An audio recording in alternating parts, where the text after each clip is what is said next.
Argentina se ha metido en otra gran final de la Copa del Mundo. Marruecos ha hecho lo propio con 3 porteros en este miércoles. ¿Cómo llegamos a este punto? Quédate en este video que aquí lo vamos a analizar.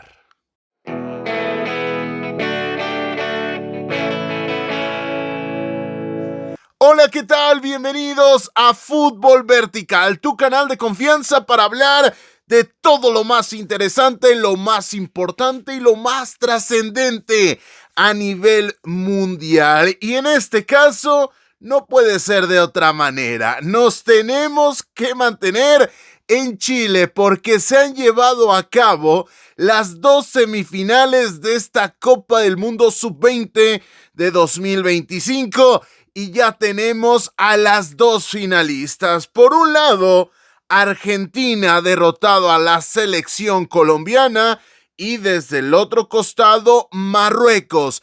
En los penales, mejor dicho, en la muerte súbita, ha derrotado a la selección francesa. Pero ¿cómo llegamos a ese punto? Bueno, comencemos por el final. Comencemos hablando de la victoria de la selección de Diego Placente ante el combinado colombiano. En este caso, 1-0, solitaria anotación de Matteo Silvetti al minuto 72, le termina dando el pase, le termina dando la victoria y la clasificación a la mejor selección hasta el momento en este torneo. Hay quien puede decir que Marruecos también puede optar a esta cuestión. Sin embargo, vamos a tratar de desmenuzar por qué Argentina, finalista, puede aspirar a ese galardón y por qué Marruecos, finalista, que sobrevivió y ganó el grupo más complejo, el más difícil, sin lugar a dudas, de este torneo, puede aspirar también a ese nombramiento. Al final, más allá de semántica, más allá de dialéctica, aquí lo importante es que el próximo domingo vamos a tener una respuesta definitiva de quién ha sido el mejor en Chile 2025. Pero retomando un poco la idea inicial y hablando del partido que se llevó a cabo en el Estadio Nacional de Santiago, termina siendo uno donde en los primeros 45 minutos creo que Colombia es mejor. A fuerza de ser muy sincero, Colombia es mejor en el desarrollo del juego. ¿Por qué? Porque mantiene la posesión de balón. ¿Por qué? Porque genera peligro.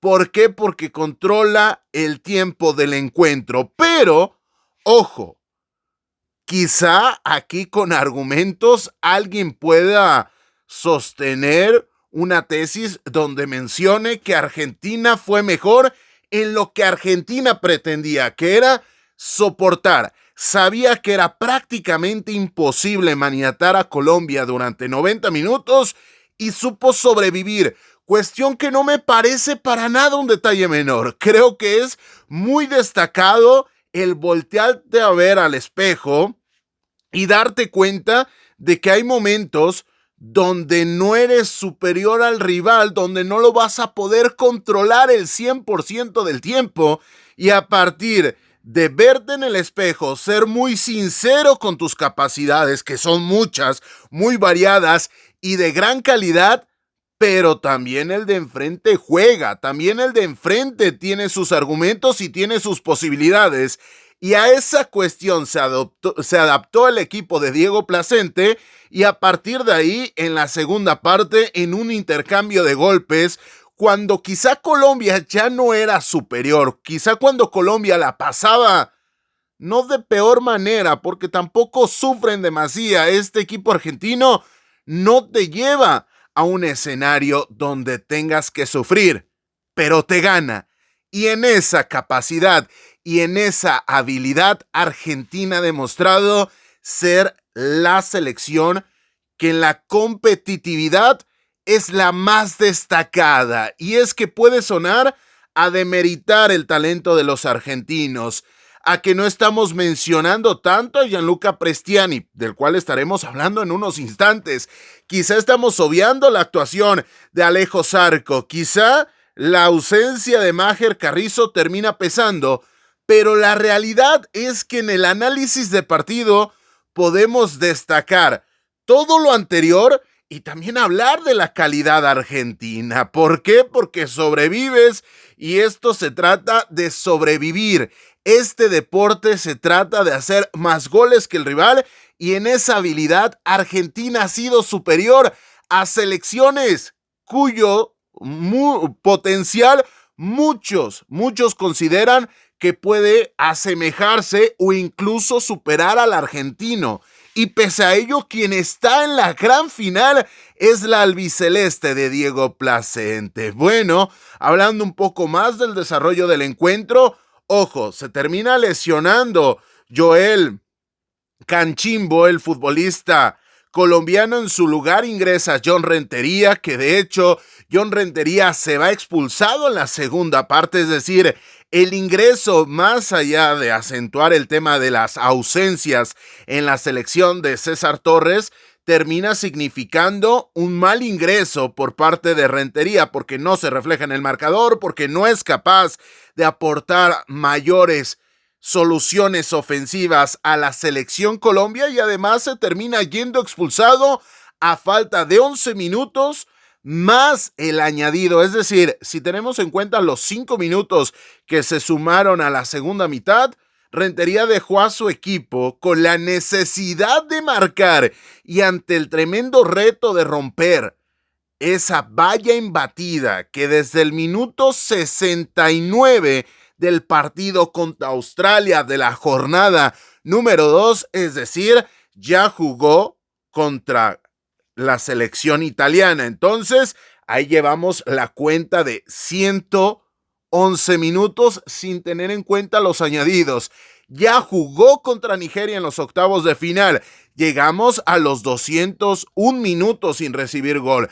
Ya jugó contra México. Entonces, llegamos a los 290 y ya jugó ante la selección Colombia. Es decir, teniendo en cuenta los añadidos, la selección argentina suma más de 400 minutos sin recibir gol. Sí, señoras y señores, en una fase final de una Copa del Mundo, habiendo jugado contra Italia, la vigente subcampeona, contra Nigeria en los octavos, contra México, una de las favoritas, y contra la sorprendente selección colombiana que venía de cargarse a toda una España. Contra esos equipos, el conjunto de Diego Placente no ha recibido gol y acumula 400 minutos sin hacerlo. Es tremendo, es una locura el dato, y ese dato tiene nombre y apellido, porque podríamos hablar de Villalba, de Palacio, de Pérez, de Soler, de Gorosito, que todos tienen méritos, todos tienen argumentos para levantar la mano y decir que han sido piezas claves para consolidar este estilo de juego, pero Santino Barbi, el futbolista de Talleres de Córdoba, creo que tiene los minutos contados, ya no solamente en Argentina, sino seguramente también en Sudamérica, porque alguien va a levantar sí o sí la mano para llevárselo. No sé qué vaya a pasar en la ronda de la gran final, no sé qué vaya a pasar en los últimos 90 minutos que le restan a la selección argentina, pero me cuesta mucho trabajo el concebir que alguien le vaya a quitar ese galardón. Pero siguiendo con Colombia, nos topamos con la ausencia desde el arranque de Neisser Villarreal. En su lugar termina jugando Arrizabal, pero no termina apareciendo de una manera sonora Emilio y termina dejando que desear, sobre todo en el aparato ofensivo, porque tenía que sustituir a nada más y nada menos que el tipo que había hecho un hat-trick ante Frank González, también uno de los mejores guardametas hasta el momento en Chile 2025. Así que, señoras y señores, Argentina no podemos decir que dominó hasta el 1-0, pero podemos asegurar que en su objetivo inicial, que era sobreponerse a los momentos bajos y hacer daño con la calidad de los jugadores de ofensiva, y a partir de ahí, tras el 1-0, maniatar por completo, ahora sí, las aspiraciones de la selección cafetera, ahí sí estuvo en pleno, ahí sí Argentina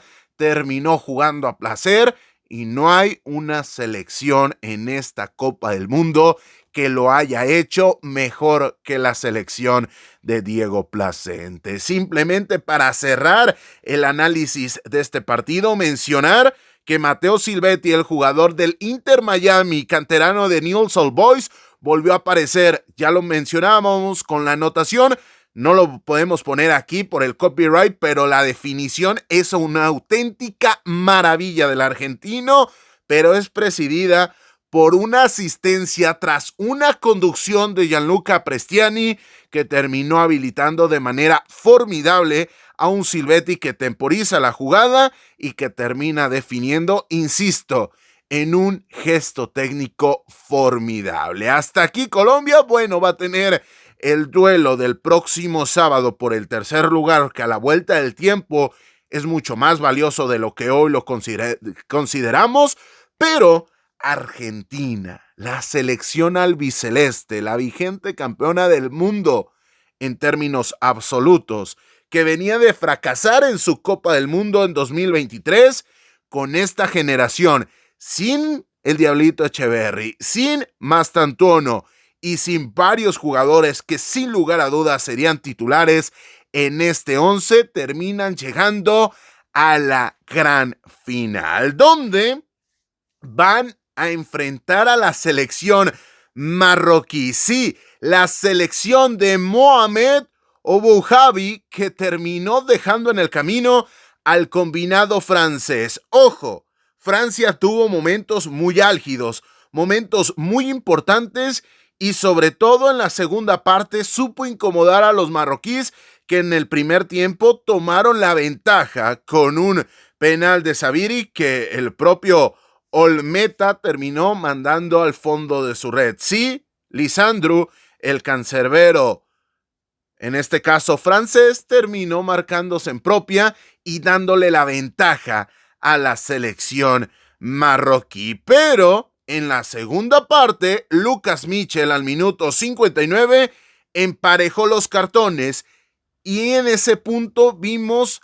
a la selección francesa 5 minutos antes y 5 minutos después de esa anotación. Vimos a la mejor Francia de todo el partido. La selección de Bernard Diomede, con los cambios, termina incomodando. Nguessan ingresa de buena manera, al menos en los 90 minutos, y empata la selección francesa. Se lesiona el portero titular del combinado marroquí, y esto más allá de que evidentemente vas a querer mantener a tu portero titular, creo que le viene bien a la selección de Marruecos, y aquí nos desbordan las ideas, perdone usted, pero a la selección de Marruecos le cae bien la salida de su portero titular. ¿Por qué?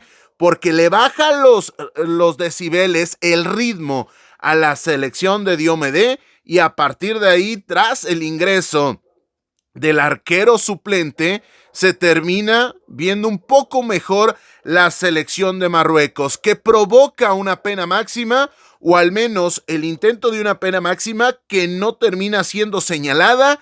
Y ahí, tras ese momento, y ya con el ingreso de Ibrahim Gomis, el arquero suplente, se acabó por completo la reacción francesa, y finalmente termina consiguiendo Marruecos superar a Francia en el trámite de los últimos minutos de los 90, inclusive ser un poco mejor en el tiempo extra, donde Francia se queda con un futbolista menos por la expulsión al 107 de Rabi en su goula, pero esto termina siendo estéril porque llegamos a los penales. Ojo, hay que tener en cuenta que se fue sustituido el arquero suplente Yanis Benchaouz Martí, pero tras el ingreso de Gomis, que además tenía una protección en el codo, el técnico marroquí Oujavi, termina mandando al tercer arquero, al camiseta número 16, el Meshabi, y el Meshabi ataja el penal a Enguezán, que provoca que Marruecos tenga la oportunidad de jugar su primera final de una Copa del Mundo Sub-20. Sui generis, con 3 arqueros diferentes, algo que yo nunca en mi vida había visto. Vaya, teníamos el antecedentes de Silicen en Brasil 2014 y que ingresó en su lugar Tim Krul, y esto acarrea la eliminación de Costa Rica. Perdón, amigos costarricenses, por traer esto a colación, pero simplemente para tenerlo como referencia. Pero de ahí, señoras y señores, a toparnos con este escenario donde se utilizan a 3 porteros, ni siquiera Mauricio Sarri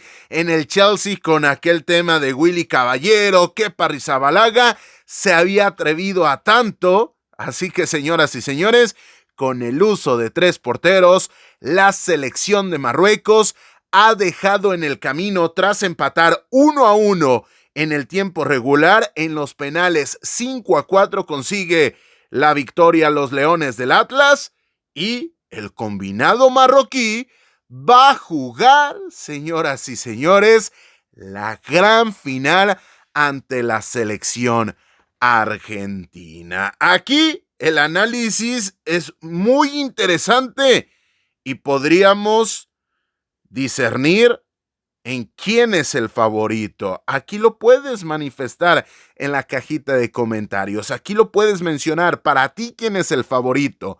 ¿Ganará Argentina? ¿Ganará Marruecos?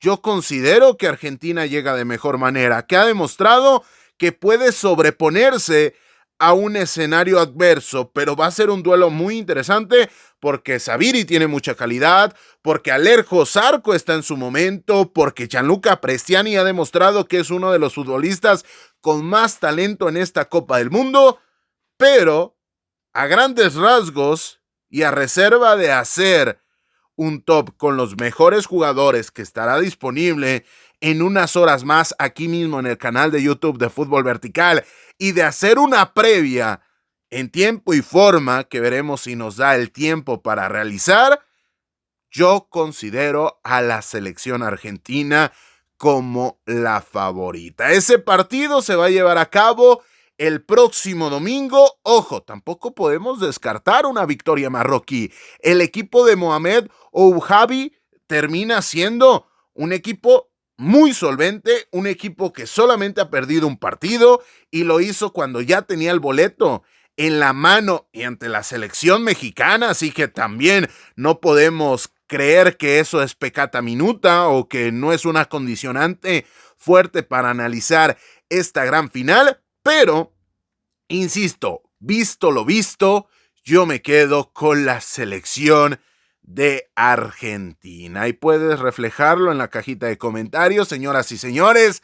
Estamos llegando al final de esta grandiosa Copa del Mundo de Chile 2025, así que te pido que te suscribas al canal para que no te vayas, para que no nos dejes. Nos está yendo muy bien con esta Copa del Mundo, pero si tú te quedas con nosotros, seguiremos creciendo y seguiremos aportando más y más contenido. Nos puedes seguir en redes sociales. Te agradezco el favor de tu atención y te recuerdo que no olvides disfrutar del balón, porque hoy más que nunca, con la gran final de Chile 2025 ya definida, el fútbol cada vez es más vertical.